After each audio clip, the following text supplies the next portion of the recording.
বগা lake বাংলাদেশের বান্দরবনের রুমা উপজেলার কেওক্রাডং পর্বতের কাছে একটি প্রাকৃতিক মিঠা পানির লেক। সমুদ্রপৃষ্ঠ থেকে যার উচ্চতা প্রায় 1246 ফুট। বেশ কয়েক বছর বন্ধ থাকার পর আবার পর্যটকদের জন্য উন্মুক্ত করে দেওয়া হয়েছে এই বগা লেক। বগা লেকে কখন যাবেন, কিভাবে, কোথায় থেকে যাবেন, কোথায় থাকবেন, তার সকল ইনফরমেশন থাকছে আজকের ভিডিওতে। এই লেকের জন্ম কিভাবে সেই গল্প জানাবো আপনাদেরকে। আমি যাচ্ছি ফেনী থেকে, সাথে রয়েছে প্রিয় বন্ধুরা। চলুন তাহলে এক্সপ্লোর করে আসি বগা লেক।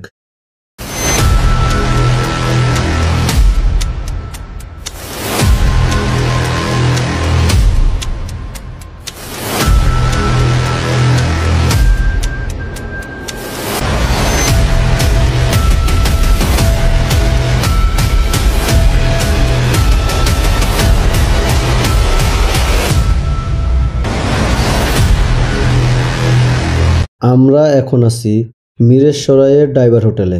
এখান থেকে রাতের খাবার খেয়ে নিব। আমাদের ট্যুর প্ল্যান 4 দিনের। আজকে 8 তারিখ, রাতে চট্টগ্রাম থাকবো। 4 বাইকে 8 জন যাচ্ছি। এখান থেকে খাওয়া দাওয়া শেষ করে একটানে যাব চট্টগ্রাম। আপনাদের সাথে দেখা হচ্ছে পরের দিন সকালে। বহদ্দারহাট হোটেল মরিয়মে এসে রাতে থাকি। আমাদের জার্নির মূল গল্পটা শুরু হচ্ছে এখান থেকেই। চট্টগ্রাম শহর থেকে বের হয়েছি আমরা গতকাল রাতে, এসে থাকি হলো বহদ্দারহাট। সেখান থেকে এখন বের হয়েছি লিচু বাগান ফেরিঘাটের উদ্দেশ্যে। যাব হচ্ছে রাজস্থলী, ফারিয়া, ঝিকঝাক পয়েন্ট। হয়তো আমরা শেষ পর্যন্ত যাব না, যতটুকু যাওয়া যায় বা ঝিকঝাক পর্যন্ত আমরা যাব। সেখান থেকে ঘুরে দেন আবার আমরা ব্যাক করব। এসে হয়তো আমরা বাঙ্গাল হালিয়া দুপুরে খাবার খাবো। খেয়ে সেখানে একটু হালকা রেস্ট নিয়ে আমরা চলে যাব হলো, আমরা ঝিকঝাক পর্যন্ত যাব। সেখান থেকে ঘুরে এসে আমরা বাঙ্গাল হালিয়া দুপুরে খাবার খাবো। দুপুরে খাবার সেখানে খেয়ে হয়তো একটু রেস্ট নিব, নেওয়ার পর আমরা বান্দরবন ঢুকবো। আর আজকে প্ল্যান আছে আমাদের বান্দরবন থাকার, কারণ হচ্ছে আমাদের সাথে আরেকটা ফ্রেন্ড অ্যাড হবে। তাকে নিয়ে আমরা আগামীকাল শুক্রবার যাব হচ্ছে বগা লেক কেওক্রাডং। সে আমাদের সাথে কালকে সকালে অ্যাড হবে। তো এই ছিল আমার আজকের ট্যুরের প্ল্যান। আর আমরা চট্টগ্রাম আসি হলো গতকাল রাতে। আর আজকের ট্যুরটা হচ্ছে আমাদের 9/11 ফ্রেন্ডের। আর 9/11 বলতে আমরা যারা মোটামুটি একটু ক্লোজলি চলাফেরা করি, আর যে বন্ধুগুলো একটু ক্লোজলি থাকি, তারাই এই ট্যুরটা অ্যারেঞ্জ করছি। আর আমাদের ব্যক্তিগত একটা পার্সোনাল একটা মেসেঞ্জার গ্রুপ আছে, ট্যুর পাগলা ড্রাইভারদার। ওই ট্যুর পাগলা ড্রাইভারদাররা মিলেই আজকে আমাদের এই ট্যুরটা আয়োজন করি। আর সেই ট্যুরে আজকে আমরা বের হয়েছি। কিছু ফ্রেন্ড আছে ঢাকা থেকে, কিছু আছে কুমিল্লা থেকে, আমি অ্যাড হয়েছি ফেনী থেকে। পাহাড়ের ভিউ অলরেডি দেখা পাচ্ছি আমরা। রাঙ্গুনিয়া একটা স্থানীয় বাজার পার হওয়ার পরেই এত সুন্দর একটা পাহাড়ের ভিউ দেখতে পাচ্ছি আমরা। মানে পাহাড় আমাদেরকে স্বাগত জানাচ্ছে। আমরা যে আসছি, আসলে আপনারা ক্যামেরায় কতটুকু দেখতে পাচ্ছেন, মানে দেখতেছেন জানি না, বাট আমি চোখ দিয়ে যতটুকু দেখতেছি একদম ক্লিয়ারলি দেখা যাচ্ছে। আর আকাশটা আলহামদুলিল্লাহ মানে অনেকটাই ক্লিয়ার, ভালো লাগতেছে। মানে পাহাড় আমাদেরকে স্বাগত জানাইছে যে আমরা পাহাড় দেখতে আসছি এজন্য। আচ্ছা টান, বেরোইছে ওরা বেরোইছে টান। আমরা এখন আছি লিচু বাগান ফেরিঘাটে। বিভিন্ন ব্লগে অনেকবার দেখেছি, আজ নিজে এই ফেরিটা পার হচ্ছি। এই অনুভূতিটা ভাষায় বোঝানোর না। আর একটা ইনফরমেশন আপনাদেরকে দিয়ে রাখি, এই ফেরিটা যদি একবার মিস করেন তাহলে আপনাকে পরবর্তী ফেরির জন্যে আধা ঘন্টা ওয়েট করতে হবে। আমরা লিচু বাগান ফেরিঘাট যেটা আছে, ওই ফেরিঘাট পার হয়ে এখন আসি হলো রাজস্থলী যাওয়ার জন্য বাঙ্গাল হালিয়া যাব।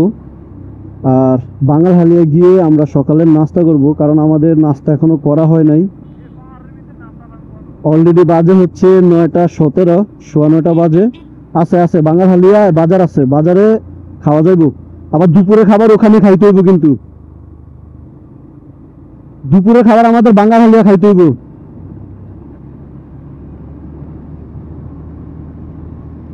তো লিচু বাগান ফেরিঘাট পার হইয়া এখন আমরা যাব হচ্ছে বাঙ্গাল হালিয়ায়। সেখানে নাস্তা করব।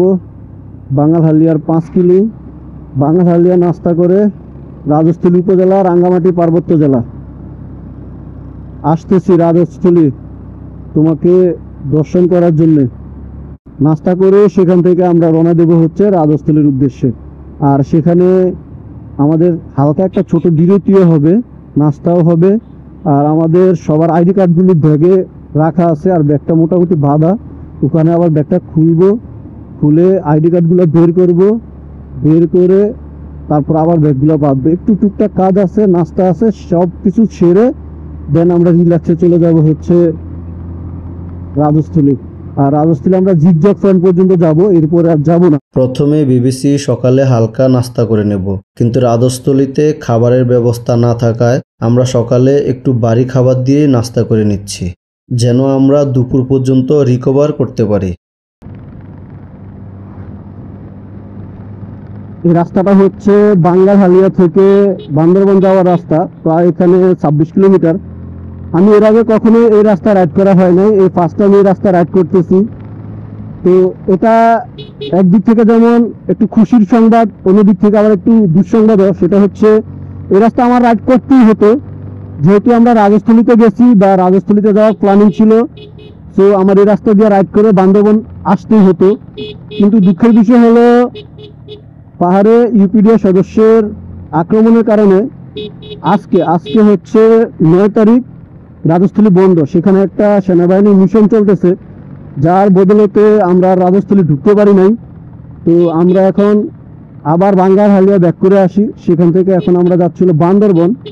তো আমাদের প্ল্যান আছে যে আমরা বান্দরবন থাকবো না, বান্দরবন থেকে আজকে আমরা বগালে ঢুকে যাব, যেটা আমরা আগামীকালকে যাওয়ার কথা ছিল আর একটা ফ্রেন্ডের সাথে। বাট ও যেহেতু আমাদের যেহেতু এদিকে মিস্টেক হয়েছে, তাই আমরা এখন সরাসরি চলে যাব হচ্ছে বগালেকে।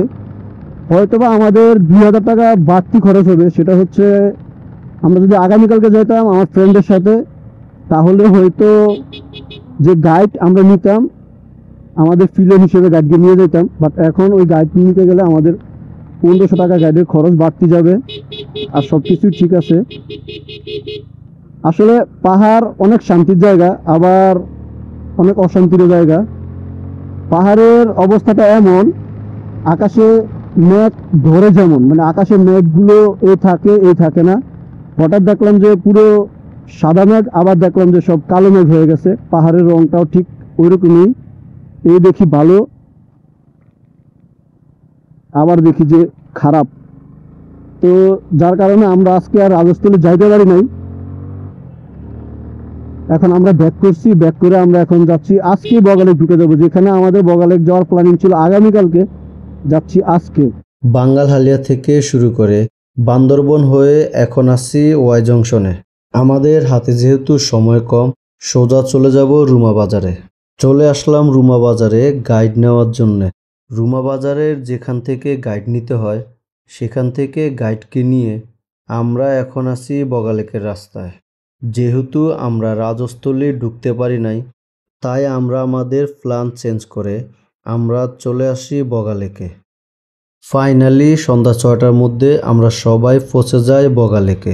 ইনশাল্লাহ সেকেন্ড পার্টে আপনাদের সাথে এই বগালেক এবং কেওক্রাডং এর ফুল ইনফরমেশন শেয়ার করব।